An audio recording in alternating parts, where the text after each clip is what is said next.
महाभारत की कहानी में कई योद्धा थे, लेकिन अगर किसी का संघर्ष सबसे गहरा था तो वो था कर्ण। पर सवाल ये है कि कर्ण सिर्फ किस्मत का मारा था या उसने खुद अपनी बर्बादी की पटकथा लिखी। क्या उसकी कुछ गलतियां ऐसी थीं जो उसे विनाश की ओर ले गईं?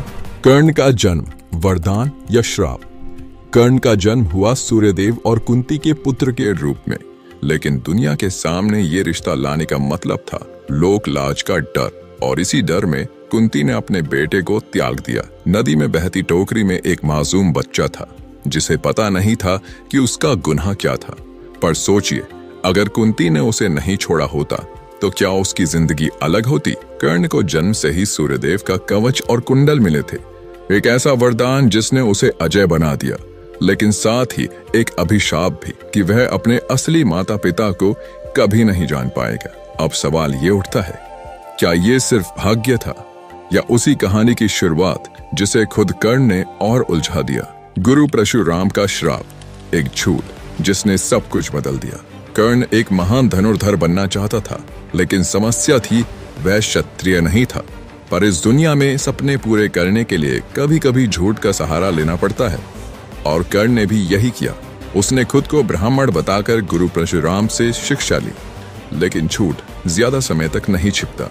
एक दिन जब परशुराम कर्ण की गोद में सो रहे थे, तब एक भयंकर कीड़े ने कर्ण को काट लिया। दर्द असहनीय था, खून बह रहा था, लेकिन कर्ण ने एक शब्द भी नहीं कहा। परशुराम जब जागे तो समझ गए कि कोई ब्राह्मण इतना कष्ट सह नहीं सकता।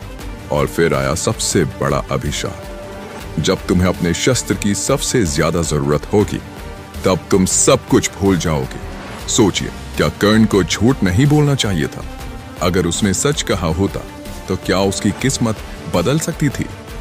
दुर्योधन से दोस्ती, वरदान या श्राप? कर्ण हमेशा सम्मान के लिए तरसता था, और दुर्योधन ने उसे अंगदेश का राजा बनाकर वह सम्मान दिया। इस एहसान के बदले कर्ण ने दुर्योधन का हर हाल में साथ दिया, चाहे सही हो या गलत। पर सोचिए, जब द्रौपदी का चीरहरण हुआ तब भी कर्ण खामोश नहीं रहा। उसने द्रौपदी को अपमानित किया सिर्फ इसलिए कि उसने कभी उसे सूत पुत्र कहकर तिरस्कृत किया था। गुस्से में लिए गए फैसले अक्सर गलत होते हैं, और शायद कर्ण के लिए भी यही सच था। पर सवाल ये है, क्या कर्ण को दुर्योधन का साथ देना चाहिए था, या ये उसकी सबसे बड़ी भूल थी? कवच कुंडल का त्याग, महानता या मूर्खता? कर्ण की सबसे बड़ी ताकत थी उसका कवच और कुंडल, लेकिन जब इंद्रदेव, अर्जुन के पिता, उनसे दान मांगने आए तो कर्ण ने बिना एक पल सोचे उन्हें दे दिया। यही था दानवीर कर्ण का सबसे बड़ा निर्णय, और शायद उसकी सबसे बड़ी गलती भी। सोचिए, अगर कर्ण ने कवच कुंडल नहीं दिए होते तो क्या महाभारत का युद्ध कुछ और होता? क्या वह अर्जुन को हरा सकता था?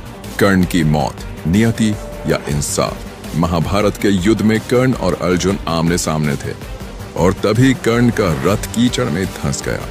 युद्ध के नियम के अनुसार अर्जुन को रुकना चाहिए था, लेकिन श्री कृष्ण ने आदेश दिया, अर्जुन यही समय है, मारो इसे। कर्ण ने चिल्लाकर कहा, क्या यह धर्म है? और कृष्ण का जवाब था, जब द्रौपदी का चीरहरण हो रहा था, जब अभिमन्यु की हत्या हो रही थी, तब धर्म कहाँ था कर्ण? और अगले ही पल अर्जुन का तीर चला और कर्ण का अंत हो गया। कर्ण की कहानी का सबक। तो दोस्तों, क्या कर्ण का अंत उसकी किस्मत में लिखा था, या उसने खुद अपने फैसलों से ही बर्बादी चुनी? कर्ण महान योद्धा था, दानवीर था, असली मित्र था, लेकिन उसने गलत संगत और गलत फैसले के कारण अपनी ही नियति को अपने विरुद्ध कर लिया। अब सवाल आपसे, कर्ण सिर्फ भाग्य का शिकार था या खुद अपनी गलतियों का? अगर आपको मौका मिला तो आप कर्ण से क्या कहना चाहोगे? हमें कमेंट में बताइए। और अगर आपको ये कहानी पसंद आई तो इसे लाइक और शेयर करना ना भूलें। जय महाभारत, जय कर्ण।